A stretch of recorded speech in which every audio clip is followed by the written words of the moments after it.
الصيف بالنسبة لنا يعني بحر، وبما اننا عايشين في جزيرة سلامينا فمعناها ان عندنا شواطئ كتيرة جدا. فالنهاردة هاخدكم في شاطئ موجود في سلامينا. احنا النهاردة رايحين البحر في سلامينا، بس واحنا كده معديين على البحر عايز افرجكم كده على منظر بعد صباح الخير. الشاطئ اللي رايحينه اسمه اياس كلاب، اللي هو موجود تحت الجبل ده. شايفين البيوت دي اللي باصة على الشاطئ الصغير ده؟ هو ده الشاطئ اللي احنا رايحينه.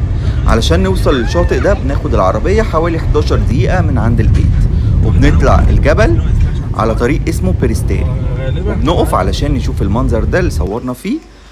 واحنا واقفين لقينا كلب جاي، اللي هو الكلب ده بيبقى اللي هو كلب الشوارع بتاع الجزيرة. سكان الجزيرة بيطعموه وحاطين له دايما الطوق ده علشان الناس تبقى مطمنة ان هو متطعم. جا وقف معانا ولعب معانا شوية، وتاتا خصوصا تاتا بيحب الكلاب قوي.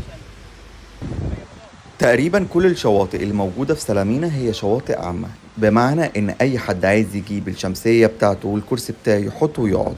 وبيبقى في مطاعم وكافيهات مأجرين حتت من الشواطئ دي تقدروا تقعدوا عندهم بمقابل مادي، يعني بتدفعوا تمن مثلا الاكل بتاعكم او الحاجة اللي هتطلبوها او الشرب، او ممكن في ساعات شواطئ تانية بيأجر مثلا الشازلونج.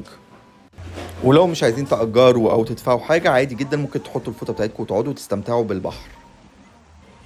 وعايز اقول لكم النهارده كده ان الموج عالي جدا، لان في العادي ما بيبقاش فيه موج خالص، بس النهارده كان الموج عالي. مسكتوها ازاي دول؟ عامل لها حوض صغير اهو. مسكتوها ازاي دول؟ هنزلها بقى تاني. ايجار الشازلونجين دول اللي هو المرجحه 10 يورو، تقدروا تقضوا فيها اليوم كله. احنا نزلنا البحر وكان معانا شيبسي وطلبنا حاجات نشربها، نسكافيه وحاجات من دي، وكان يوم لطيف. ولان معروف ان البحر بيجوع، فاحنا بعد ما خلصنا البحر اختي قالت لنا نروح مطعم ناكل فيه.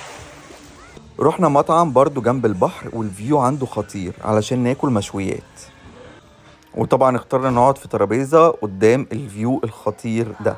والفكره ان حتى البيتش اللي قدامه او الشاطئ اللي قدامه ده ممكن ناس تنزل فيه عادي. وبصراحه احلى حاجه بحبها وانا بتفرج على شكل الناس وهي بتركن الموتوسيكلات او العربيات بتاعتها وينزلوا البحر.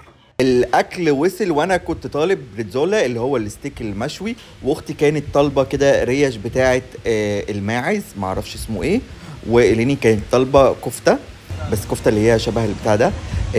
الاكل كان عجبني بصراحه، كان حلو جدا جدا جدا. هو بصراحه الفيو برضو حلو. وتاتا وعوشة كانوا جايبين طبق كده بيخمسوا فيه هما الاتنين، مش عارف هل ده توفير ولا كانوا شبعانين، فاحنا مش عارفين بصراحه، بس اشك اكتر ان هو توفير. وبعيدا بصراحة عن الأكل، هو الفيو بتاع المكان خطير، يعني إنك فكرة تاكل كده قدام البحر كده يفتح النفس. أو إحنا بصراحة كنا جعانين أصلا عشان كنا في البحر. طبعا إليني شبطت لما شافت البحر والناس تانية قاعدين، مع إن إحنا لسه طالعين من البحر، بس هي شبطت وصممت إن إحنا ننزل البحر تاني. وبصراحة إحنا برضو ما كناش قادرين، بس أبوها بقى هو اللي يشيل شيلتها وينزل بقى معاها البحر، وإحنا هنستناهم وقاعدين بنتفرج عليهم. ليني نازله بعده الغطس علشان تتفرج على الاسماك، معرفش هيبقى في اسماك على الشط ولا ايه، بس عامه يعني هي نزلت شويه البحر مع باباها واحنا قعدنا نتفرج عليهم. وكان في كابل شكلهم حلو قوي قاعدين مفسين دماغهم وما بيفكروش في حاجه غير ان هم قاعدين بيتفرجوا على البحر وبيقروا في كتاب. حاسس ان انا لما هكبر هبقى زيهم كده. واحنا اهو قاعدين بنتفرج عليهم، واليوم كده خلص. يا رب يا رب الفلوج يكون عجبكم. لو عندكم اي سؤال اسألونا وهنجاوب عليكم، وهناخدكم بقى فسحة تانية في بحر تاني.